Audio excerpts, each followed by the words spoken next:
Que Deus abençoe você, Deus abençoe sua casa, Deus abençoe sua família. Meus queridos, nós queremos hoje meditar numa palavra que se encontra, são dois textos que nós vamos ler. Eu vou ler primeiramente o texto base da nossa mensagem, que é João capítulo 4, o versículo de número 16 em diante. João capítulo 4 relata, queridos, o encontro de Jesus com uma mulher que morava na vila de Sicar. O texto fala de Jesus e a mulher samaritana. Ela era samaritana.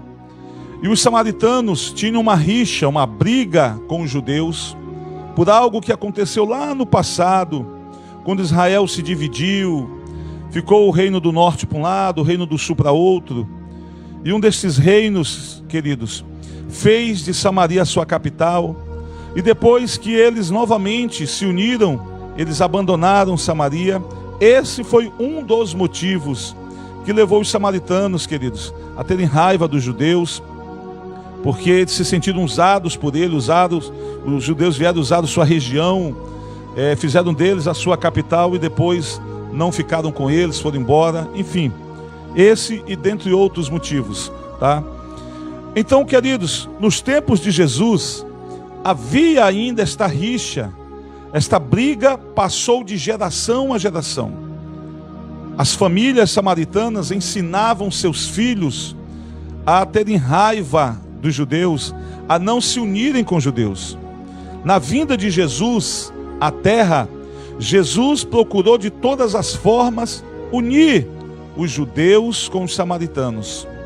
Jesus chegou a contar, queridos, a história do bom samaritano. Como um sacerdote levita não ajudou um israelita que estava machucado, pois havia sido assaltado. Ele falou, queridos, de um levita, de um músico do templo do Senhor, que vendo também o israelita machucado, porque foi assaltado, não ajudou. Mas um samaritano veio e ajudou.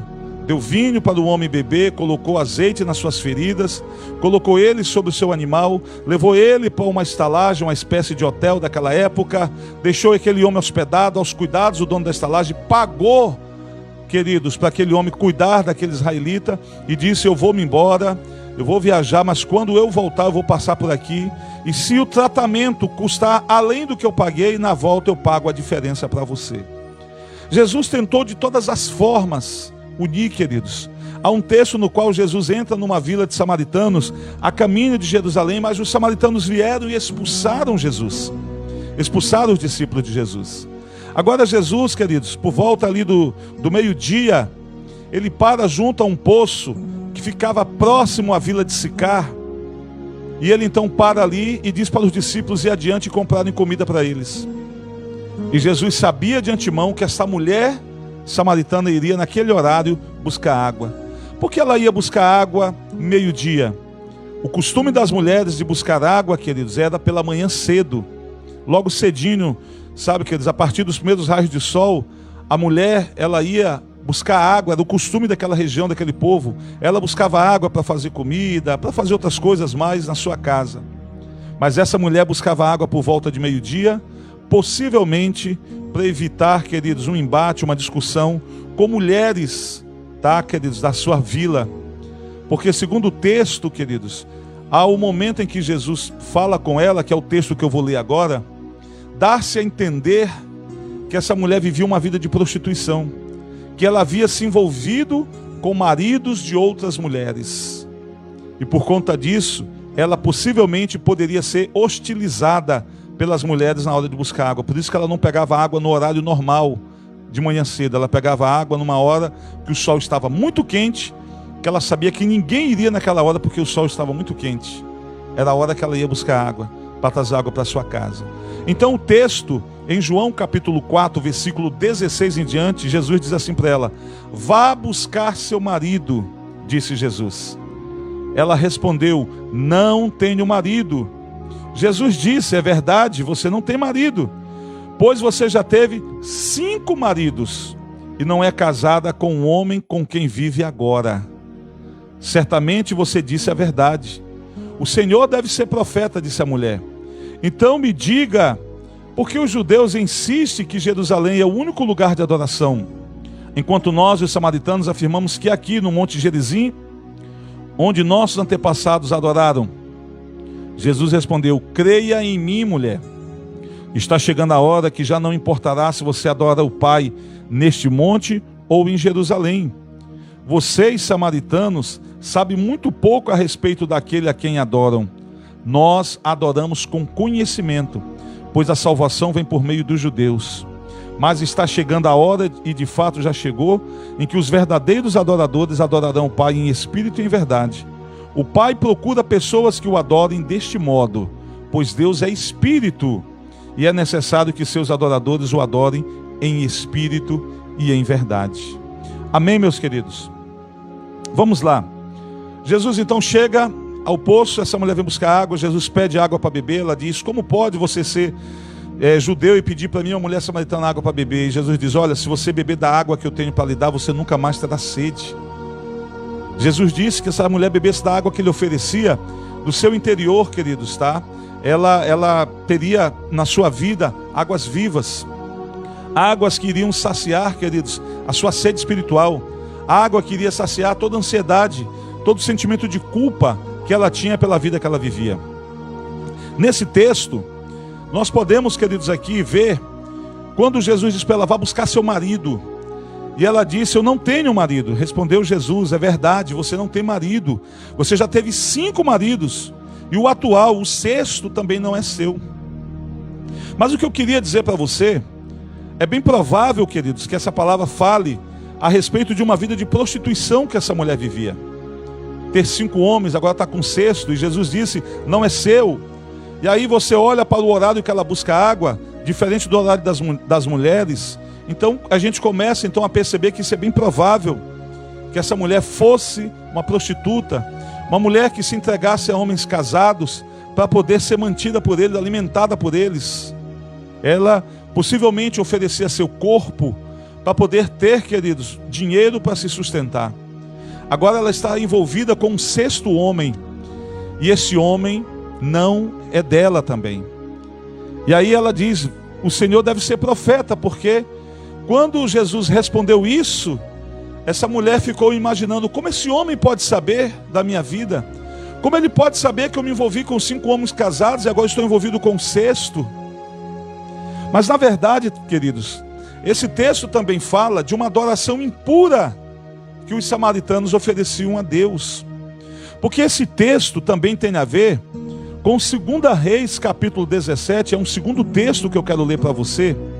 Em 2 Reis capítulo 17, o rei Salmaneser, o rei da Síria, no tempo em que Oséias era rei, queridos, ele invadiu Israel e dominou Israel. Deus havia mandado várias pessoas, vários profetas ir até Israel e dizer para eles: parem com essa adoração a outros deuses, parem de invocar outros deuses. Mas Israel continuou obstinado em adorar outros deuses, mesmo sob os avisos de Deus. Então veio, queridos, a consequência. O rei da Síria invadiu, dominou e sitiou. E agora Oséias era obrigado a pagar impostos. Oséias chegou até tentar contratar um outro exército para defendê-lo, mas só piorou a sua situação. E no tempo, queridos, que o rei da Síria invadiu, a Bíblia diz em 2 Reis 17, o versículo 24, que o rei da Síria trouxe povos da Babilônia, de Cuta, de Ava, de Amanate e de Sefarvaim, e os estabeleceu nas cidades de Samaria em lugar dos israelitas. Eles tomaram posse de Samaria e habitaram em suas cidades. E quando esses povos vieram, queridos, a Bíblia diz que eles trouxeram juntamente consigo os seus deuses. E eles introduziram seus deuses ali em Samaria. O versículo 29 de 2 Reis 17 diz: contudo, cada um desses povos estrangeiros continuou a fazer seus deuses e a adorá-los em todas as cidades onde habitavam. Colocavam seus ídolos nos santuários idólatras que o povo de Samaria havia construído. Os da Babilônia adoravam as imagens do deus Sucote Benote. Os de Cuta adoravam o deus Nergal. Os de Amate adoravam o deus Azima. Acima, os aveus adoravam os deuses Nibás e Tartaque. E o povo de Sefarvaim até queimava os próprios filhos como sacrifício aos deuses Adrameleque e Anameleque. Esses novos habitantes adoravam o Senhor nosso Deus, o nosso Deus, mas também nomeavam qualquer pessoa como sacerdote para oferecer sacrifício nos lugares de culto. Embora adorassem o Senhor, continuavam a seguir seus próprios deuses. Presta atenção, versículo 33. Embora adorassem o Senhor, continuavam adorando também seus deuses, feitos por mãos humanas. Havia, queridos, uma mistura de adoração. Era uma adoração impura que eles estavam fazendo, que eles queriam ofertar a Deus. Nos dias de hoje você traduz como isso: você está no pecado, você está fazendo coisas erradas, ou você está, queridos, diante de imagens, ofertando, queridos, a sua oração, a sua prece para uma imagem, e depois você entrar na presença de Deus. Deus não aceita misturas, Deus não aceita compartilhar você com ninguém, você é dele, você é propriedade dele. Muitas pessoas estão, queridos, com as mãos pecando, e depois estão no templo, na igreja, levantando as mesmas mãos sujas, imundas pelo pecado, para adorar o Senhor. Deus não aceita esse tipo de adoração. Era uma adoração misturada, impura, que os samaritanos, queridos, ofertavam a Deus. Você percebe que o texto que nós lemos aqui, tá, queridos, em 2 Reis capítulo 17, tá, versículo 24, o rei da Síria trouxe povos que ele havia dominado, povos cativos, trouxeram todos para habitar em Samaria. Samaria virou uma espécie de presídio, tá, queridos? É onde um campo de concentração, vamos dizer, aonde os prisioneiros de guerra habitavam. Então veio, vamos contar: Babilônia 1, Cuta 2, Ava 3, Amate 4, Sefarvaim 5. 5 povos vieram habitar ali, aonde já habitavam os samaritanos, que também já adoravam outros deuses. Os deuses dos samaritanos foram tirados e agora foram introduzidos os deuses desses povos. E esses povos conheceram também o Deus Todo-Poderoso, porque Samaria também invocava ainda a Deus. E eles então passaram a adorar o Deus Todo-Poderoso, o Deus que é de todas as coisas, mas continuavam paralelamente adorando aos seus deuses. Foi aí, queridos, esse é o contexto da conversa de Jesus com aquela mulher a respeito dos maridos dela. Ele disse, Jesus disse para aquela mulher: vá e traga seu marido. E aquela mulher disse: eu não tenho marido, porque ela não era casada com o homem que ela se envolvia. E Jesus falou assim: você teve 5 maridos e não é casada com o homem com quem vive agora. Quem é o 6º marido? O 6º marido, queridos, é o Deus de Israel. Por isso que a conversa dela com Jesus era sobre adoração. Ela disse: vocês, judeus, dizem que a adoração tem que ser em Jerusalém, mas nós acreditamos que é no Monte Gerizim, onde os nossos antepassados adoravam. Onde é o lugar da adoração? Aí Jesus disse: olha, está chegando o momento que não vai ser mais nem em Jerusalém, nem no Monte Gerizim, porque o Pai busca os verdadeiros adoradores que o adorem em espírito e em verdade. Que o adorem em espírito. Deus é espírito, portanto você não precisa de uma imagem para você entrar na presença de Deus, para fazer você lembrar de Deus. O nosso Deus, queridos, é como o vento que você não vê, mas que você sente. O nosso Deus, a sua presença, ela é sentida, queridos. Então você não precisa de uma imagem, seja uma imagem esculpida, seja impressa num papel, você não precisa. Jesus ensinou que quando nós quiséssemos orar, que nós entrássemos no nosso quarto e orássemos em secreto. Podemos orar em secreto? Podemos. O nosso Pai ouve em secreto. Mas há necessidade de você estar na igreja adorando junto com os irmãos, porque a vinda de Jesus quando subiu aos céus, ele deixou os discípulos, e através dos discípulos a igreja foi instaurada, aqueles na terra. A igreja é o local onde nós nos reunimos para adorar a Deus. Mas você pode adorar a Deus na sua casa, individualmente, e você pode adorar a Deus na igreja, quando nós nos reunimos com os nossos irmãos, é ali que a igreja é formada. E a igreja é o corpo de Cristo. Não existe uma igreja, sabe, queridos, que está numa casa, que está em outra casa, que está em outra casa. Não, a igreja só existe quando os membros dessa igreja se unem. Ali forma a igreja. A igreja é coletivo, é união de pessoas que se reúnem para adorar o único Deus. Então, queridos, os 5 maridos que essa mulher já teve, na verdade eram os 5 deuses que aqueles povos que foram introduzidos na Samaria lá no passado, em 2 Reis, capítulo 17, esses povos vieram e trouxeram os seus deuses, 5 deuses. Estes eram os maridos dessa mulher. Jesus estava querendo dizer para ela: você levanta suas mãos para adorar o 6º marido, que é o Deus de Israel, mas você não largou ainda os 5 maridos do passado, os deuses do passado.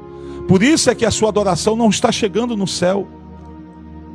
E aí Jesus, por amor daquela mulher, Jesus não repreendeu no sentido de dizer: você está fazendo uma adoração errada, vai embora, eu não quero saber de você. Não, Jesus tentou corrigir a adoração.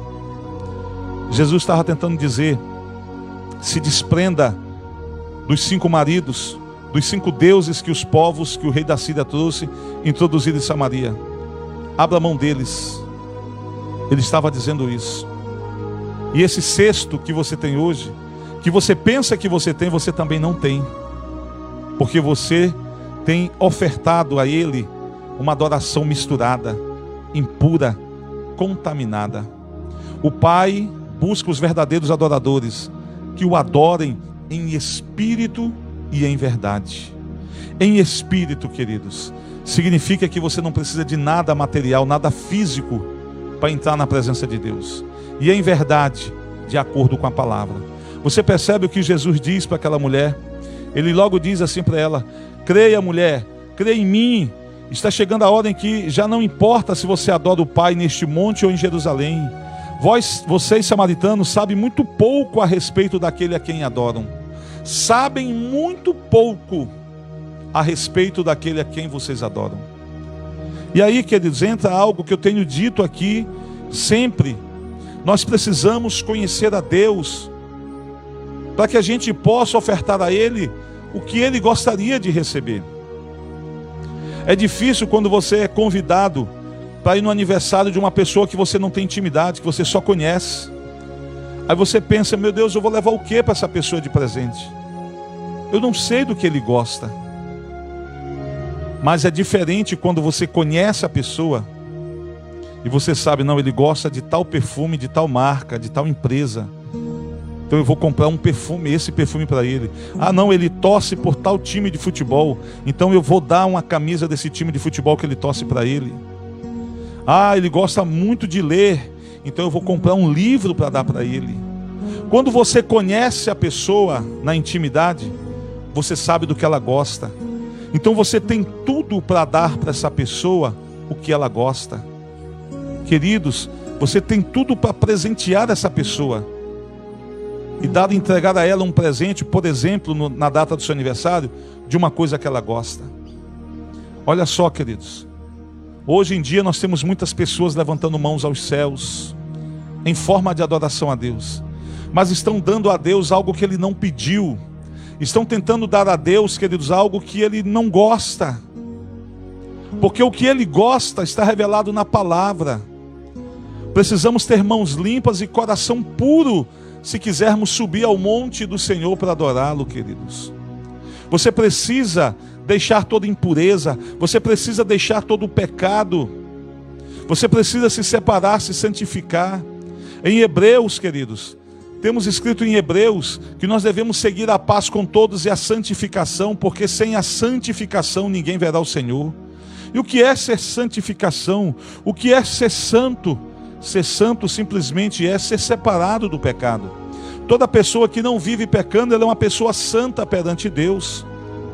Muita gente pensa que santo somente os personagens da Bíblia, que hoje, queridos, são venerados por muitas pessoas por aí. E eu estou aqui para dizer para você que não. Quando a Bíblia diz adorar em espírito, aponta para adorar aquele que vive, não aqueles que já morreram. Quem já morreu, que eles não podem fazer nada. Eu sempre costumo dizer para as pessoas: se no mundo, vamos falar assim, num linguajar bem popular, Se no mundo dos mortos, se lá no além, para onde vai as almas, como as pessoas têm o costume de dizer, se alguém lá no mundo dos mortos pudesse fazer alguma coisa por mim, quem faria por mim seria a dona Minervina, a minha mãe, que já faleceu, que cuidou de mim e me amou até o último dia de vida dela, que me carregou 9 meses no ventre, que me amamentou, que me educou, que me surrou um bocado, queridos, para que eu me tornasse uma pessoa de bem, me ensinou muitas coisas. Lá no mundo espiritual, no mundo dos mortos, sabe quem poderia fazer alguma coisa por mim, se fosse possível? O seu Geraldo, o meu pai também, que já faleceu. As pessoas, os personagens bíblicos, eles não ganharam nenhum poder para poder, depois de mortos, fazer alguma coisa pelos vivos. Quando Jesus conta a história do rico e do Lázaro, o rico morre e por não temer a Deus vai ao inferno. Lázaro, pobre, mendigo, mas temia a Deus, foi para o céu. Quando o rico no inferno tentou convencer Abraão, que ele olhou para o céu e viu Abraão confortando Lázaro no céu, Lázaro não tinha mais ferida, não tinha roupa suja, estava com uma roupa limpa. Ele disse: Abraão, manda Lázaro na terra pregar a verdade para os meus irmãos, porque eu ensinei meus irmãos a viver como eu vivo, e se eles morrerem, eles vão vir para cá também, porque eles não são diferentes de mim. E Abraão respondeu na mensagem: lá na terra eles têm os profetas e a palavra de Deus, os mandamentos. Se eles não crerem nos vivos, como crerão nos mortos? Foi o próprio Jesus que disse isso. E o que nós vemos nos dias de hoje? As pessoas crendo mais nos mortos, direcionando suas orações e preces mais aos mortos do que para o Deus Todo-Poderoso que vive e reina.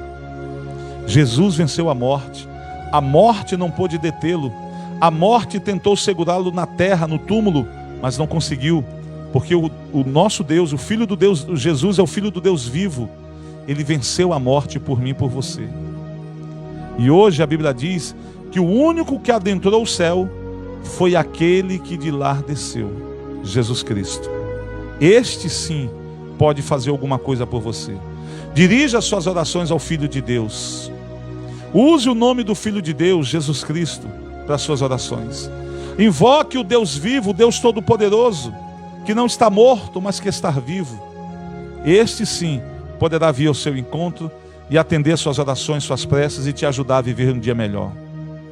A mulher samaritana, os maridos que Jesus mencionou, eram os deuses que ela adorava. O 6º marido que Jesus disse com quem ela estava vivendo hoje era o Deus vivo, o Deus de Israel. Mas Jesus foi bem claro dizer que esse 6º marido também não era dela. Por que esse 6º marido que aponta para Deus não era daquela mulher? Porque ela estava buscando este Deus, o Deus Todo-Poderoso, mas depois ia também dirigir as suas preces para os deuses que ela tinha na sua casa através de imagens de escultura. Entenda, queridos, você só vai entrar na presença de Deus se você for pelo caminho chamado Jesus Cristo. Jesus, quando disse em João 14,6: eu sou o caminho, a verdade e a vida, ninguém vai ao Pai se não for por mim. Essa palavra irritou os judeus. Sabe por que irritou os judeus? Porque no templo antigo, naquele templo que começou a ser construído por Moisés e depois foi edificado em alvenaria pelo rei Salomão, queridos, esse templo tinha 3 portas. A primeira porta, que dava entrada ao lugar do átrio, chamava-se Caminho. A segunda porta, que dava entrada, queridos, na área interna do templo, no lugar santo, chamava-se Verdade. E o véu, aquele véu que foi rasgado de alto a baixo quando Jesus morreu na cruz do Calvário, o véu que separava o lugar santo do Santo dos Santos, que somente o sumo sacerdote poderia entrar uma vez no ano para pedir perdão pelo pecado do povo, sabe, queridos? E ele entrava com uma corda amarrada no tornozelo, com sinos pendurados na sua cintura, porque enquanto ele andava lá dentro, ele estava andando, os sinos estavam retinindo, né, queridos, fazendo barulho. Os sacerdotes aqui fora então sabiam que ele estava vivo. Quando o sino parava de tocar, de fazer barulho, e demorava muito tempo, os sacerdotes aqui fora sabiam que o sumo sacerdote estava morto porque entrou na presença de Deus em pecado.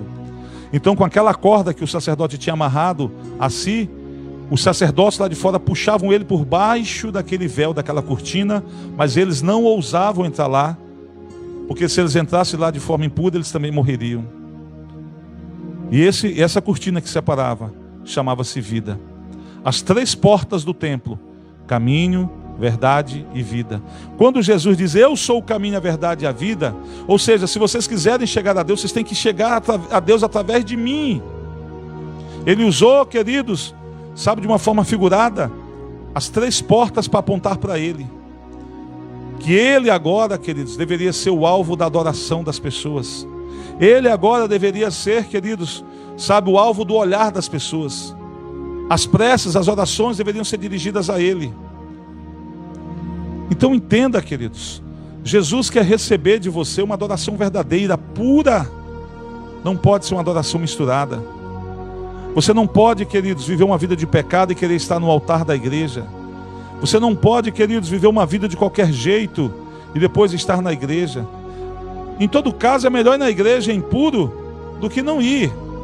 Mas entenda, do que adianta você ir na igreja e sair de lá do mesmo jeito, quando você tem a possibilidade de voltar de lá abençoado. Por isso, procure se santificar, procure se purificar. Quando Deus apareceu mais uma vez para Jacó e disse, volte a Betel, aonde eu te apareci, e erga para mim lá um altar novamente, me adore e me invoque. Jacó procurou sua família e disse, nós vamos voltar para Betel. Tirem do meio de vocês, ele falou com a família dele, com os parentes dele e com os empregados, tirem do meio de vocês os deuses estranhos. Nós só vamos adorar a Deus. Troquem de vestes, se lavem, se tomem banho, se purifiquem, larguem toda essa impureza, porque nós vamos entrar na presença do Deus Santo, do Deus puro. E ele chamou então aquele lugar de El Betel. El Betel tem um significado para nós.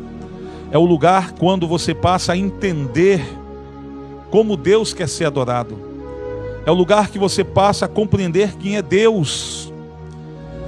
Jacó teve um encontro com Deus em Betel. E ele ainda fez um voto ali, se o Senhor me abençoar, eu te dou o dízimo. Era um toma lá da cá. Deus ainda assim o abençoou. Agora ele entendeu que não poderia ser mais dessa forma. Por isso é que ele mandou a sua família jogar fora os deuses. Mandou eles tomarem banho, se purificar. Isso tem um sentido espiritual, queridos, abandonar o pecado.